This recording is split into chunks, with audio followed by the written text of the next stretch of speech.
देखो तपस्या कहीं फलती नहीं है पेड़ में। जो लोग कहते हैं ना तो कुछ नहीं चला, ये तो और जोर में सब। देखो मैं बतला रहा हूँ, तपस्या कहीं पेड़ में नहीं फलती, यही तपस्या है और कोई थोड़ा तपस्या है।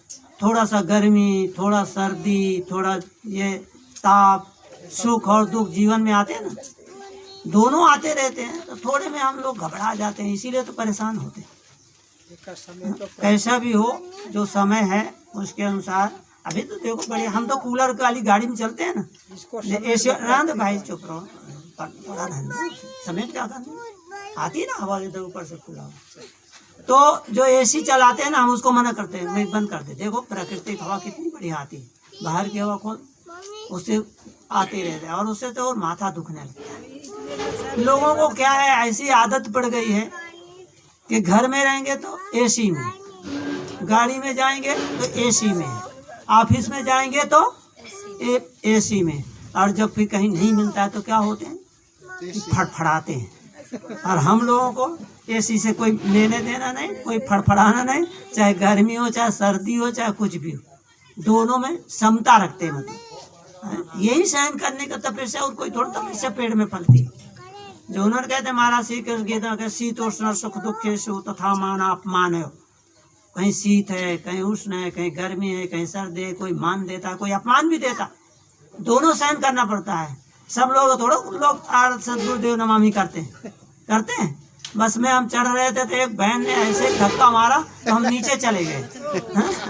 क्यों, उसको जल्दी थी, पर हमें तो मालूम नहीं पड़ा। जब उन्होंने धक्का ऐसे दिया तो हम तो नीचे, हम तो सोचते भाई धक्का ना लगे, इसलिए हमने कहा कोई बात नहीं, वो अपन चढ़ गई। उसके बाद हम भी वापस चल गए, कोई जगह नहीं तो खड़े खड़े चल गए। कोई सज्जन होते हैं वो उठ के कहते नहीं महाराज आओ बैठ, तो हम नहीं बैठते, क्योंकि हम कहते हैं हम लोग तो बैठे ही रहते हैं ना, आपको मिली है आप बैठो, कोई बात। हमें तो थोड़ी देर चलना है तो ऐसे चलेंगे खड़े खड़े, उसमें क्या हो गए। इसीलिए जब हम चाहना नहीं है तो दुख नहीं है, समझ लो बस। जहाँ चाहना है वहीं दुख है। इसीलिए कहते हैं ना कि चाह गई अचिंता मिटी, मनुआ बे परवाह, जिसे नहीं कुछ चाहिए सो सहानुभूति सा।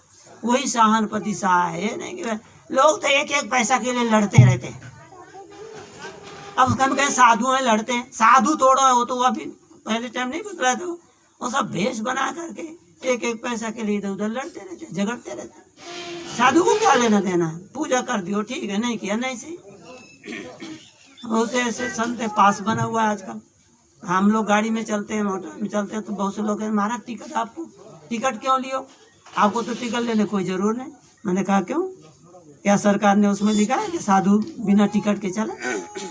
यहाँ तो यह है कि बिना टिकट चलना पाप है। तो हम जनता को, समाज को प्रेरणा देते हैं, तो हम टिकट नहीं लेंगे तो क्या, हम तो एक स्टेशन में नहीं जाते बिना टिकट। एक बार घटना घट गई लखनऊ से, हमें आना था, लखनऊ से कानपुर आए, कानपुर से फतेहपुर की तरफ जाना था इलाहाबाद, परंतु कानपुर से बैठ तो गए, कानपुर से वो टिकट नहीं था। टिकट लेने हम जाते, इधर गाड़ी सीटी मार रही थी, हम दौड़े दौड़े गए वहाँ ड्राइवर के पास, आगे पास में थे। अरे भाई हमारे गुरुजी जा रहे हैं टिकट लेने के लिए, तो और आप गाड़ी चलाएंगे तो फिर कैसे हो। तो उन्होंने बोले महाराज यहीं बन जाएगा टिकट, बैठ जाओ बैठ। अब हम लोग बैठ गए, कोई आया नहीं। अब हम सोचते थे भाई हमें जाना है उधर फतेहपुरा और उधर कानपुर के बीच में सिराथू स्टेशन आता, वहाँ उतरना था। और हम लोग कभी बिना टिकट चले नहीं, तो हमें बहनों ने, जहाँ से हम चले थे बाराबंकी से, परोठा घी के बनाकर पका कर दिए थे कि जलपान कर लियो। हमारा जलपान तो सब भूला रहा, क्या याद रहता था कि टिकट नहीं है, और वो आ जावे तो कितनी परेशानी होगी। फतेहपुर में गाड़ी गई, वो नहीं आया टीटी, कुछ नहीं, तो थोड़ी देर गाड़ी रुकी, एक लड़का जा रहा था, तो हमने कहा भैया तू टिकट ला दे हमें। 3 हम थे, गुरु जी थे और एक हमारे साथी। हमने कहा तुम टिकट ला दो, हमने उनको पैसा दे दिया। वो दूसरा हमारे बगल, आपने उसको पैसा दिया जो जानते हो, वो लेकर चला जाएगा। तो मैंने कहा देखो हम तो ऐसा शंका किए नहीं, वो तो शंका तुम्हारे मन में है तो ले जाएगा। हमने तो देखा विद्यार्थी है और अच्छा है, वो बेचारा जा रहा है, तो हमने उनसे पूछा कि भैया हमें यहाँ आप टिकट दौड़ के ला दो, हमारे पास टिकट नहीं। वो बोला महाराज मैं लाता हूँ। हमने झट से उनको पैसा दे दिया और ले करके टिकट आ भी गया दौड़ के। वो दौड़ के आया, टिकट हमको मिला और गाड़ी चल दिया। जब गाड़ी चली तब हमको भूख लगी। अब क्यों कि अब टिकट मिल गया ना, टिकट मिल गया। तब गुरुजी हम संत जो थे फिर हम लोग बैठ करके फिर जलपान करने लगे, क्योंकि जाना अभी दूर था, 2-3 घंटा का टाइम था। तो इसीलिए बिना टिकट हम लोग चलते नहीं है, क्योंकि आप लोग हमें देते किसी लिए? कोई शादी करने के लिए तो देते नहीं कि भाई इसमें खर्चा हो। ये सब खर्चा इसी के लिए तो है, कपड़ों के लिए। कपड़ा भी लोग दे देते हैं हमारे, तो हम भंडारा करते हैं। तो इसीलिए गुरुजी पिछले साल तो 2 साल से थोड़ा कोरोना की वजह से नहीं, जब भी भंडारा कर रहे हैं उधर छत्तीसगढ़ से आते थे ना, एक एक कोथरा भर करके कपड़े आते थे। आपने दिया, उन्होंने दिया, उन्होंने कितना कपड़ा हो जाए, क्या करेंगे हम? 2 तो अचला पहनेंगे, वो भी हमारे 2 अचले होते हैं, साल भर नहीं फटते। 2-2 साल तक चला जाता है, क्योंकि हम लोग ज़्यादा तेल साबुन लगाते नहीं, ऐसे रखते हैं। तेल तो हम छूते नहीं, इसलिए कपड़े भी हमारे चमकते रहते हैं। तेल से गंदे होते हैं, क्योंकि धूल जमा होती है ना शरीर में, तो इसीलिए वो कपड़े रहते हैं। तो हम गुरुजी को कहते हैं भंडारा करो और भंडारा में सबको बांट दो।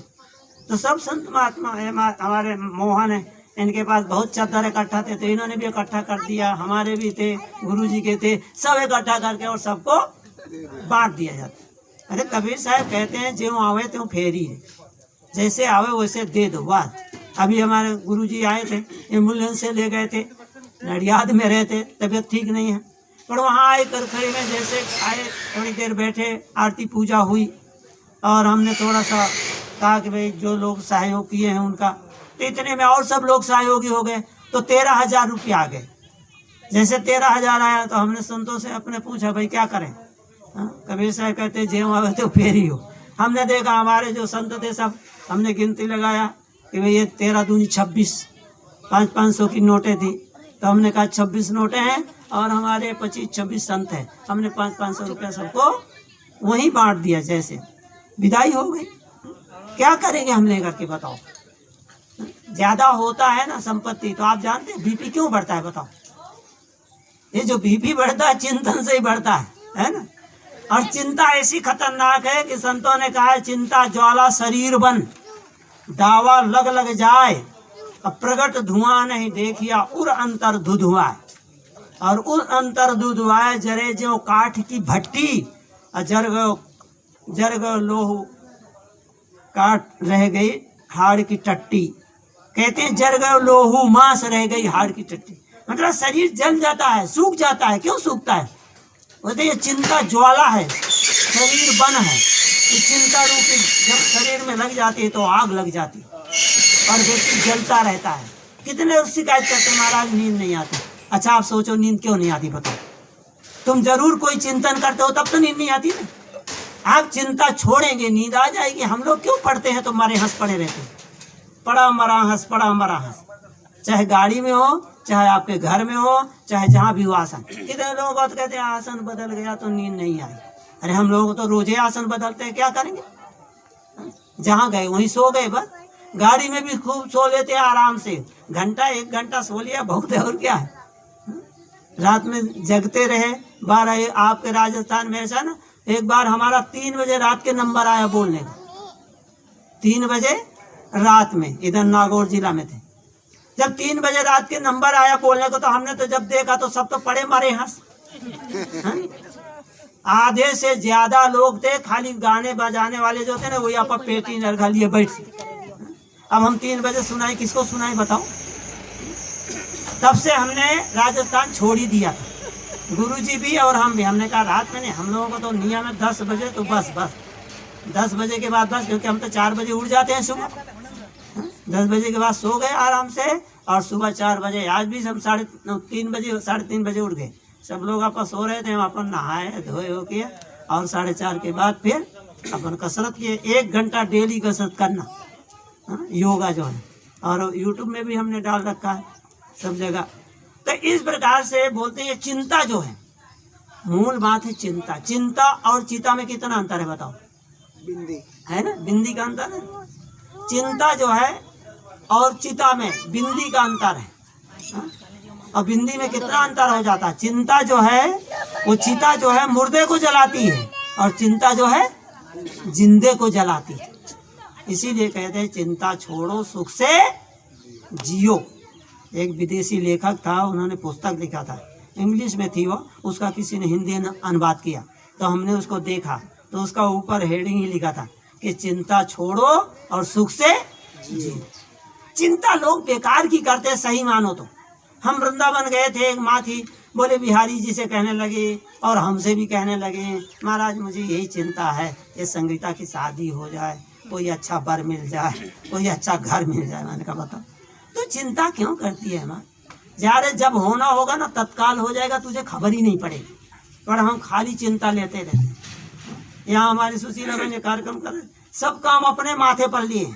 हमने कहा हमारा इतना बड़ा 600-700 लोगों का रसोई थी, हमें एक रति भर चिंता नहीं, क्योंकि हम बांट दिया ना, आपको कह दिया आप ये देख रेख क्यों, उनको कह दिया वो देख रेख क्यों, भंडारी को कह दिया वो भंडारा पर बनाए, भंडार बना तैयार हो गया। आजकल लगा देते ना बको सिस्टम, उन्होंने सब लगा दिया, बस 2-4 लड़के इधर खड़े हो गए, 2-4 लड़के उधर खड़े हो, उनकी ड्यूटी, हमें कोई चिंता नहीं। वो सब लोग अपना भोजन भंडार तैयार, खाए पिए आनंद से, कोई चिंता नहीं, कोई मालूम ही नहीं। सामान लाना है, हमने कह दिया भाई जो कुछ हो तो पैसा हमसे लो और सामान ले, अभी जाएंगे तब पैसा देंगे, दुकानदार भी अपने, कोई दूसरा नहीं, वहाँ से ले आए सब। अभी करीब 12-13 हज़ार उनका बाकी है, तो हमने कहा अभी हम जब लौटेंगे तब तुम्हारा हमारा हिसाब हो जाएगा। चिंता क्या करना है, पर लोगों को क्या करें, चिंता के नाते ही ये बीपी बढ़ता है और कहीं से नहीं बढ़ता। आप चिंता छोड़ दीजिए बस। लोग कहते हैं ना भाई भक्ति, आप भक्त हो, भगवान को मानते हो, यदि आप भगवान को मानते हो तो छोड़ दो ना उसके ऊपर। क्यों कहते हो? कहते हैं ना हमारे यहाँ भजन कहते सीताराम सीताराम सीताराम कहिए, बस अजाही विधि राखे राम ताही विधि रहिए। फिर कहे को परेशान हो रहे हो, थोड़े में गर्मी, थोड़े में सर्दी, थोड़े, अरे जाही विधि राखे। कहते हैं बंगले में बांस दे तो भी अच्छा और झोपड़ी में बांस दे तो भी अच्छा, क्योंकि उसकी इच्छा जिस प्रकार से रखे वैसे हम लोग रहें। तो मैंने कहा था कि थोड़ा सा बोलेंगे, अरे तो घड़ी आप जानते हैं ना तो भागती चली जाती है ना। अभी 2 मिनट बाकी है तो 5 मिनट है, 7 बजे कहे बंद करेंगे। तो बोलते हैं चिंता से ही हम लोग परेशान होते हैं, और संतों ने हमेशा कहा है, यही कहा है सब लोग। अब सपने में भी क्या आता है याद बताओ, जो हम जागृत में चिंतन करते हैं वही तो आता है।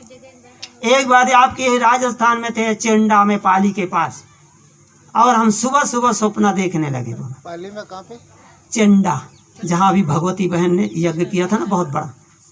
चेंडा, चेंडा नहीं चेंडा, चेंडा चेंडा चेंडा, हाँ तो वहाँ पर भगवती देवी, हाँ बहुत बड़ा अभी यज्ञ किया था ना, हम लोग गए थे। बहुत उसकी सेवा भावना, पहले वो कभी पंथी थी, अभी वैष्णव संत हो गई है, पर फिर भी मानती वैसे। कलेक्टर बैठे हुए थे कुर्सी में, पर जैसे हम लोग पहुंचे बोले तुम उठो, बोलो, उनको कहे आप उठो, देखो मेरे संत आए हैं। हम और निर्माण साहब और संत थे, उनको बैठा दिए, वो बेचारे खड़े हो गए। हमने उनको कहा नहीं आप बैठो, उनको भी बैठाए। तो कहते हैं ये चिंता, मतलब हम वहाँ पर मैं बात बतला रहा था कि स्वप्न आया, सुबह 4 बजे स्वप्न आया है ना, मैंने देखा 4 बजा था घड़ी में, और फिर थोड़ा सा मन ऐसा करता है ना सो जाए, जैसा सोया तो सपना शुरू हो गया, और सपना 1 घंटे का चला, और मैंने 1 घंटा प्रवचन दिया सपने में, और वहीं था सब जमात लगी हुई। और किस पर दिया? गीता का एक श्लोक था 15वां अध्याय का, उसी पर मैंने 1 कल्ला बोला, क्योंकि उसमें ऐसे वाक्य हैं, वो पूरा निर्माण मोहा जित संग दोषा अध्यात्म नित्या बिन वृत्ति काम द्वंद्वैर विमुक्ता सुख दुख संगे गच्छन्त्यमूढ़ा पद्माव्ययम् तत्।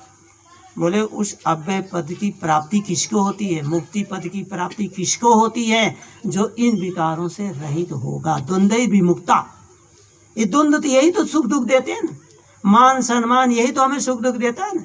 हम चाहना करते हैं तभी तो सुख दुख होता है ना, चाहना ना हो तो कोई सुख दुख हो।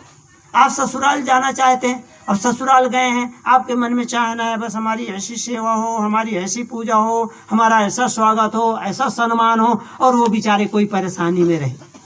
कोई परेशानी जो आ जाती है तो वो भूल जाता है व्यक्ति, पर वो भूले, पर आप भूले नहीं। और आपके मन में तो ये थी वहाँ वैसा हुआ नहीं, तो आप एकदम से नाराज हो गए। उनकी परिस्थिति नहीं देखे आप कि कैसे है, हाँ? वो क्यों नहीं ऐसा हुआ। सच्ची घटना, एक वकील साहब हमको कहते रहे, बोले महाराज जब हम यहाँ आते थे, ओहो कितना स्वागत होता था, ओ देखो जवाई राजा आए हैं, झट से पाटला रख दिया, पीड़ा दिया, बाथरूम सफाई कर दिया, ऐसा कर दिया, वैसा कर दिया। बोले आ जाते हैं तो कोई नहीं, कहते हैं कि बस आए हैं तो ठीक है। और पहले ऐसे होता था, तो क्यों कि उनके मन में ऐसे चाहना भी रहती थी, न करे तो वो जानते नाराज हो जाए। जवाई राजा नाराज होता है कितना खतरनाक है ना, लड़की को हमारे परेशान कर डालेगा। इसीलिए तो बोलते हैं 10वां ग्रह है, 9 ग्रह होते हैं ना, और 10वां कौन है, ये जवाई राजा जो है ना 10वां ग्रह है। मेरा कोई जरा नहीं है बाबा। आपको कैसे होगा, आप तो जो समझदार है उनके लिए थोड़ा बात होती है, ना समझ के लिए बात होती है। अरे चुप हो जा। जो ना मतलब कि मारा जमे दुख नहीं देगा सर, कहने मतलब यहाँ तो ना समझ की बात चल रही। देखो वो 10वां ग्रह किसको कहा गया, ना समझ। समझदार को कहीं किसी को परेशान करता है। समझदार तो कहता ना जैसे हमारे माता पिता वो वैसे माता पिता ये भी है, वो कभी ऐसा परेशान नहीं करता। पर कितने लोग ऐसे, मैं हरियाणा में थे, आप बीमार हुआ ऐसा मैंने पता भी नहीं पड़ी, इन्होंने हॉस्पिटल ले गया, भर्ती करा दिया, खून चढ़ा दिया, 40,000 जमा ही करा दिया, कोई पता नहीं, मैंने बाद में फोन आया। हाँ जी जी ठीक, तो वो तो सही बात है। कहने का मतलब ये है कि देखो जो समझदार है उनके लिए कोई वो थोड़ा होता, ना समझ की बात यहाँ चल रही है कि ऐसे ऐसे लोग होते हैं जो ना समझ होते हैं। हम हरियाणा में थे, तीसरी शादी करने जा रहे थे। हमने कहा भाई 2 शादियां कर, बोले 2 को जला के मार डाले, तीसरी करने जा रहे हैं। बोलो ऐसे ऐसे लोगों को लड़की देना चाहिए? जानते हैं तो भी लोग उसी कुआं में कूदते हैं। इसलिए कबीर साहब उनको कहते हैं कि ऐसे नादान लोग होते हैं, उनको तो शादी करने ही नहीं चाहिए, दोबारा नहीं करना चाहिए। और फिर तिबारा शादी होने जा रहे थे, बताओ सही बात है। हमसे साहब ने बतलाए, कहे कि भाई ऐसे ऐसे, और उन लोगों को हमने कहा बताओ ऐसे, तो ऐसे ऐसे नादान लोगों को क्या करेंगे, पैसा के लिए। क्यों मारा, किस लिए, पैसा के लिए। तुम क्या, तुम्हारे कुछ नहीं है। हमारे गुजरात में ऐसा होता है ना, शादी होती है ना, तो हमारे यहाँ 3 प्रकार के पटेल हैं, एक लेवा पटेल, एक देवा पटेल, हम उनको बोलते हैं लेवा नहीं, तुम देवा पटेल है, एक लेवा एक देवा है ना। तो लेवा पटेल, एक कड़ुआ पटेल, एक उदा पटेल, 3 पटेल है वहाँ। उदा पटेल हमारे भक्त होते हैं, राम कबीर कहलाते हैं। आधे में राम को मानते हैं, आधे में कबीर को मानते हैं। इसीलिए कबीर साहब के संप्रदाय में 12.5 संप्रदाय, तो आधे में वो आते हैं राम कबीर वाले, है ना। तो हमारे यहाँ जो करखड़ी में है वो लेवा पटेल कहलाते हैं। पर हम कहते हैं कि तुम लेवा कहाँ हो, तुम तो देवा हो। जब तुम लड़की की शादी करते हो तो लाखों रुपया देते हो, और जब लड़का की शादी होती है तो उनको कुछ मिलता नहीं, क्योंकि पढ़े लिखे हैं नहीं बच्चे। आजकल तो लड़कियां क्या चाहते हैं कि जो विदेश जाता हो उसी के साथ शादी कर। इसीलिए सब लोग बड़ौदा मकान नहीं है तो शादी नहीं हो रही। बोलो तो जितने पटेल हैं वो सब लोग करखड़ी से हमारे बड़ौदा में सबने अपना अपन प्लेट बना रखे, सब लोग वहाँ पर मकान बनाए। हमने कभी यहाँ बड़ा बड़ा मकान है तो वहाँ क्या करें, बोलते हैं साहब शादी नहीं होती बच्चों, क्या करें। लोग पूछते हैं शहर का, क्योंकि पहले वाला जमाना नहीं है। पहले तो बहनें देखते होते ना भाई, जिसके घर में भैंस बांधी रहती थी तो भैंस का तो छान जो कर बहनें नहीं लेकर जाती थी, नीचे भी पड़ता था। आज कोई बहनें छान उठाएंगी? वो लक्ष्मी है, उसका आदर करते थे और उसको लेकर के खाद बनती थी, उसी का होता था। आज तो यूरिया सल्फेट डालना है गाय, आज तो सबके घरों से भैंसें चली गई।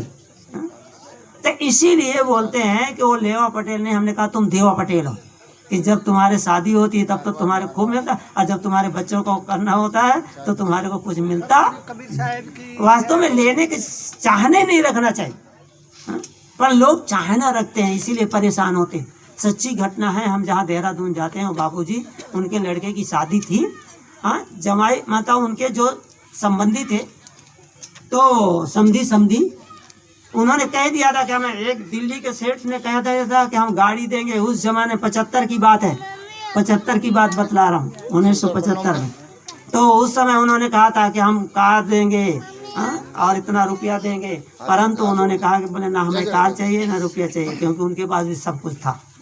हमें तो ऐसा चाहिए कि आज हमारे पास सब कुछ है और कल ना हो तो उसमें भी हमारे साथ जो हमारी बहू माने लड़की आवे वो हमारे साथ सुख में सुखी रहे, दुख में दुखी रहे। ऐसा हमें परिवार चाहिए। और वैसा परिवार चाहते थे वैसा देह